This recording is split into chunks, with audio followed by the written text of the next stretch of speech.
do what we wanted to do. That's perfect. Another cool thing to talk about real quick while they're doing this. 1, 2, and 3 on your keyboards set your speed. And game speed is big in this game because a lot of times you want to run your game like this, which is the max speed. You can see your speed down here in the bottom right. You can do a pause, which is spacebar, normal speed, double speed, or triple speed.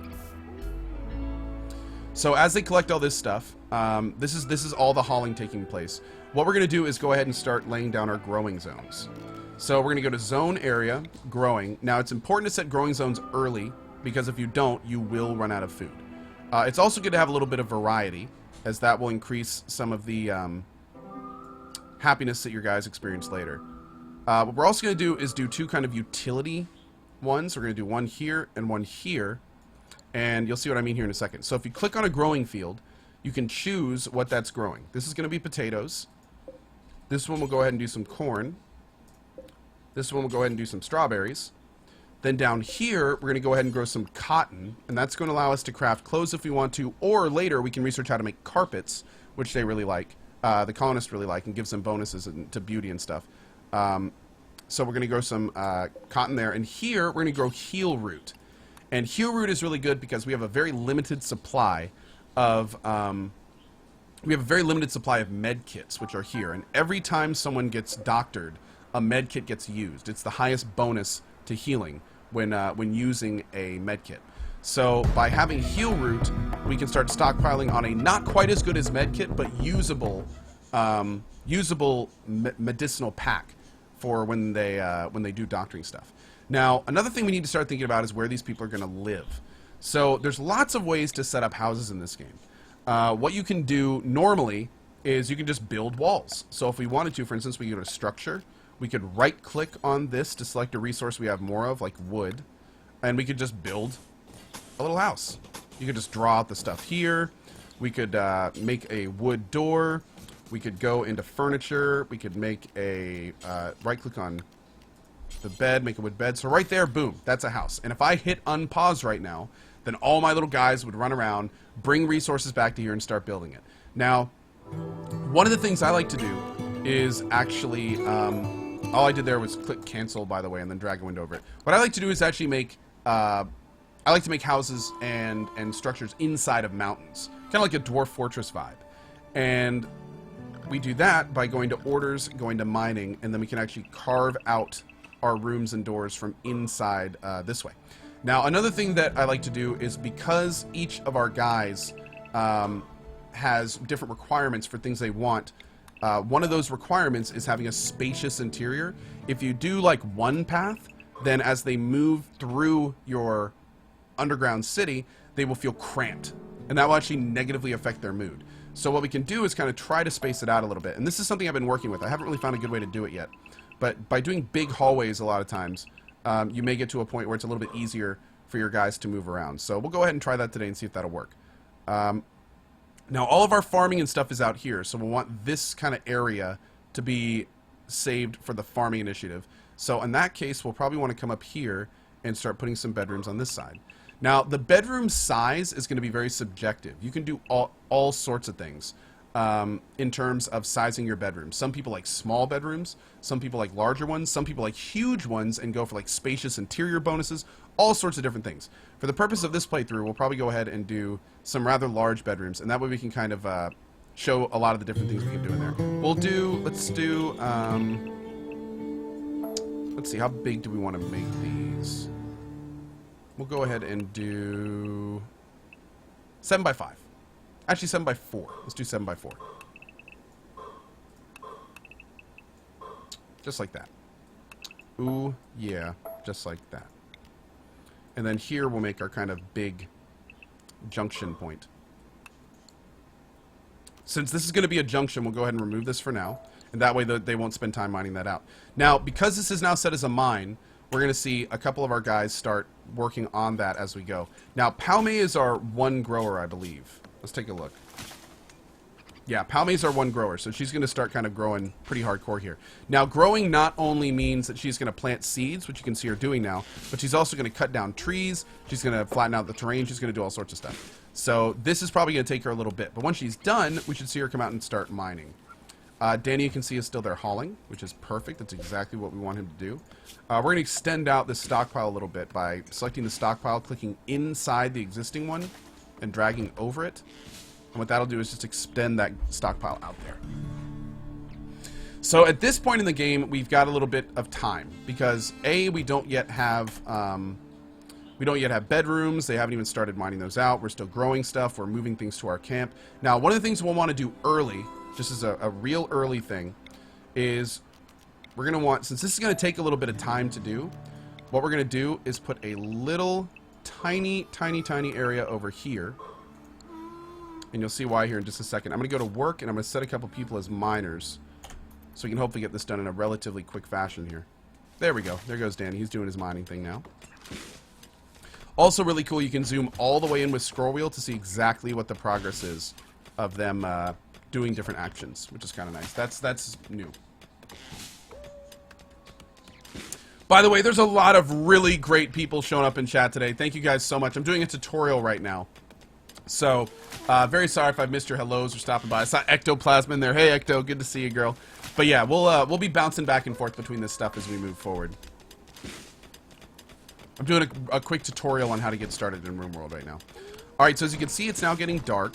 So what we're going to do is we're going to go to furniture and sleeping spot, and we're just going to put down some places for them to sleep.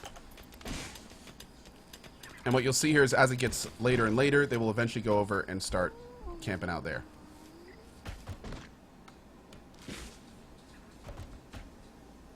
And there we go. Now, this is by no means optimal, but it is under a roof, which is kind of important. And, yeah, it's totally temporary right now. Now that that's done, also, we can go back over here and have them actually start mining out our main area. At night, we're just kind of hanging out. Also, while we're doing this, big thank you to Cold Feedback, Whips and Chains, Michael Widland, Steel Memes, Melt Dank Beams, Point 1985, Freestyle Rage, Roadblock, Mr. Toxic, Wicked Scourge, Ancient Geezer, thank you for the sub, Zone Stalker, Raul Turlac, Thor, Mackie Widland, Gomerizer, Azilza, Ballistic, Aztec Gaming, Prosmus, Caven Wolf, Man Who's Fortune, True Kex, Kimosabe, Fetchy Suzu, Fucking Boom, Gamma Sweetie, and Nerdylicious. You guys are awesome. Thank you for your resubs. Really appreciate it. Don't want that to get copyrighted. Alright, so now we have them mining in here, which is great. Palme is still planting furiously down here. Now, one of the things we'll want to do soon is set up a dumping zone. And what a dumping zone is where people haul out stuff that doesn't belong in our area. So what we can do is, now that we've established a dumping zone, we're going to go to zone area, or orders, and we're going to go to haul things, and we're going to tell them to haul this stuff to the dumping zone by just drag and dropping. That means that it's set to haul, and that means eventually we'll see our guys grab that stuff and move it over to the dumping zone. Also, one of the things we're going to do while we're hanging out is, this is the animal we came down with. Now, this is Orbit. He's a male warg, and he's healthy, which is awesome. What we can do is click on training, and we can turn all these on. And that means that eventually our colony guys are going to walk over to him and start trying to train him. And eventually we can train him to the point where he's hauling people, rescuing people. He can go out and attack things. Like, he can do all sorts of things. But we need to train him first to get to that point, which is what we're going to be doing now. Alright, so this is going pretty well. They're still clearing all this out. Before we do too much, we're going to let this growing area get fully situated. And we're going to let all this get mined out. And then we're really going to start working on growing this out a little bit. Havershed and Kitsune no Kushipo, thank you very much for your resubs, dudes. Very much appreciate that. Thank you, guys. Now, as we're mining, we can find all sorts of different things inside of the mountains. What we're doing right now is harvesting normal rock, but we also have things like this, which are compacted machinery. This is going to give us components, which is really important for going or making stuff later. We can also find things like steel. You can see some steel right there. Mining steel is a great way to get resources earlier on. There's some steel there as well. There's a bunch of other resources we can get too. There's steel. There's steel. There's things like gold, silver, jade. There's also a bunch of different kinds of rocks, which can be pretty important later, especially when you start cutting stones into resources. But yeah, Very good stuff to keep aware of, especially early game. If you're planning on making like a lot of steel things, then you may want to, you know, be near there. Be near a steel deposit.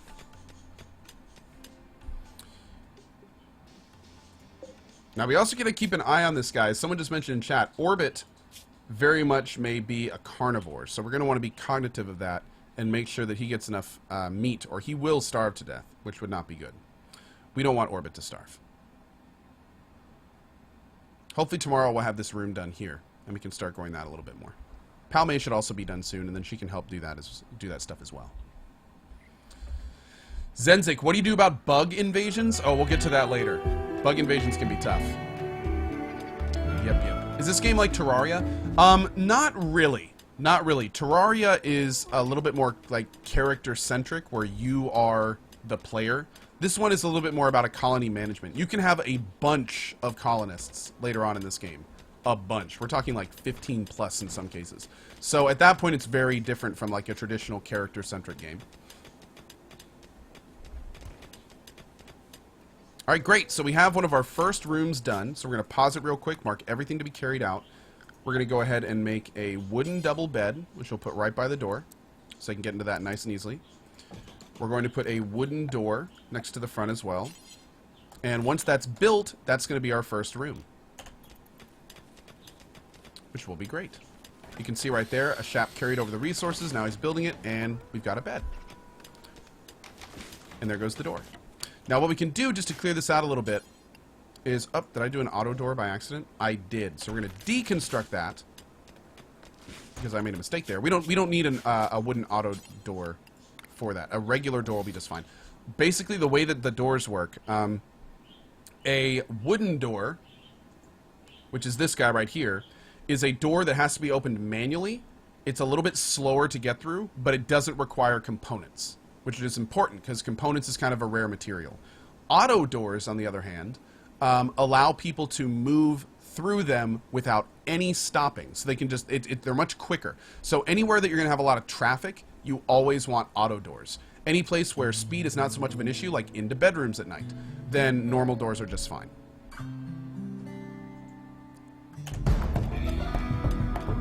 Also, as another note, auto doors not only require machinery, but also require power. And power is something we're going to get into in just a minute.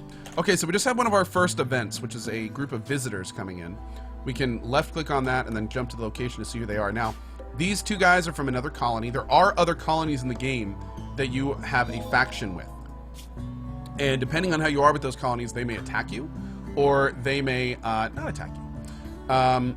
So, yeah, it kind of depends on how that is. These guys are friendly, thankfully. This little question mark, by the way, is also new, and this means they will trade with us.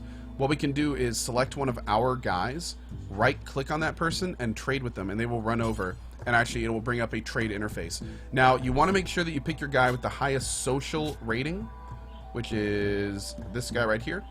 Our highest social rating right now is 5 with a Shap, so we would want to use him. We're not going to do much with him right now, but if we were to trade, that's what we would do. Alright, so we have enough room to set up another bedroom here. Let's go ahead and get that done while we're thinking about it. Once this last bedroom is done, then at that point we can really start looking at what we're going to do next. Oh, so we got a poor mood already. So managing your colony's moods is extremely important, because there's all sorts of horrible, horrible things that can happen if your colony goes down too much in terms of mood. So what we're going to do is we're going to look at his mood under the needs menu. Now, these are all the different things that are attributing to his bad mood. A hideous environment, feeling terrible, he's hungry, it's a little bit crowded, it's a cramped environment, he slept in the cold last night and on the ground and outside, and he's uncomfortable and in darkness. So, he's got a few good reasons to be unhappy. So what we're going to do is kind of let this play out a little bit, but we have to be cognitive about the fact that we need to start making his life a little bit happier. One of the things we're going to do, for instance, is we can knock a few of those mood things out by making our first power array. So what we're going to do is come over, and actually let's do those. I think up to down may work a little bit better.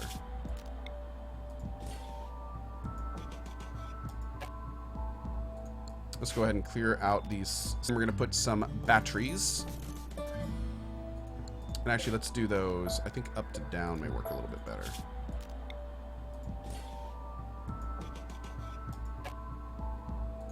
Let's go ahead and clear out these sleeping spots by deconstructing them. Pop that one up there and draw the power up here. And then we're going to draw this power into our building. The beginning of our building. And we'll let that go for now. And what we're going to see is all the constructors go out and start kind of furiously working on different things here. Now, to address one of our situations, what we'll do is come back over here and put down one sleeping spot in one of these bedrooms. And that'll mean that at least all 3 people have a sleeping spot, since we remove the 3 over here. And that should also take care of the fact of them sleeping outside and in the cold. Hopefully. In the off chance that it doesn't, we can also go ahead and pop down a campfire real quick.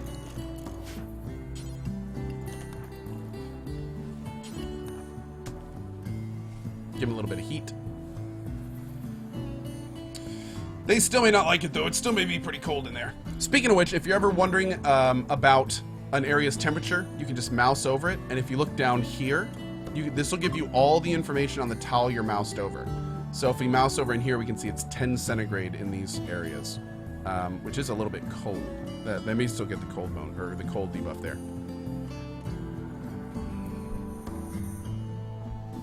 Cool, cool.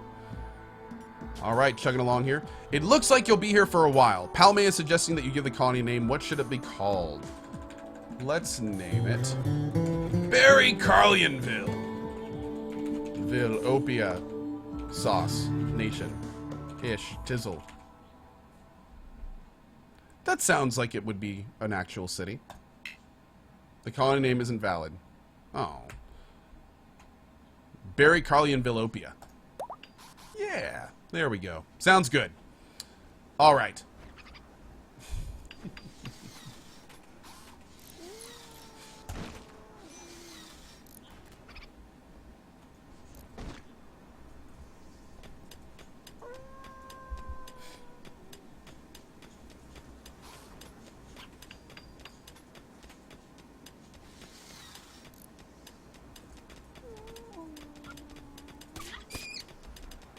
Okay.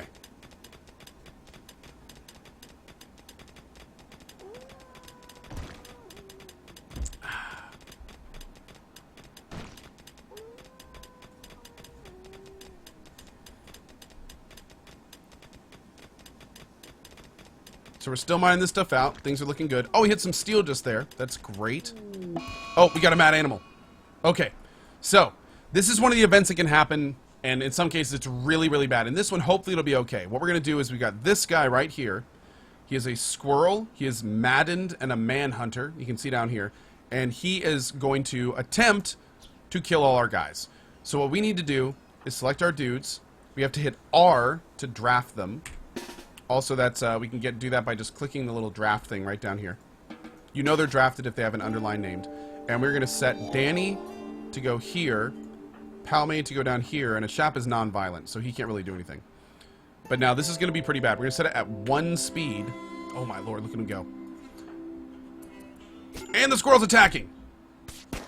Alright, Palme shooting with a pistol. There we go. Okay, good. But not good, because now we already have someone that's injured. We're going to set these beds as medical real quick. We're going to get these guys to rest up and get their stuff under control there. Now, unfortunately, one of the people that got injured is one of our doctors, which isn't good. Now, this will give us a good opportunity to go real quick into medical in the game. So, anytime there's a fight of any kind, we can go through here and kind of see exactly what happened. So in this case, what we're going to do is we're going to click on the health tab. We can see that for Danny, he got a scratch from a squirrel's front left paw on his right arm and right leg. Not too big of a deal, but definitely worth looking at. A Shap got bitten on his left hand. So one big thing about this game is people can get infected. And it's really bad when infections happen. It can end colonies in some cases. So we got to be really careful about this. What we're going to do is we're going to take a Shap and we're going to treat Danny's wounds, because he is our best doctor.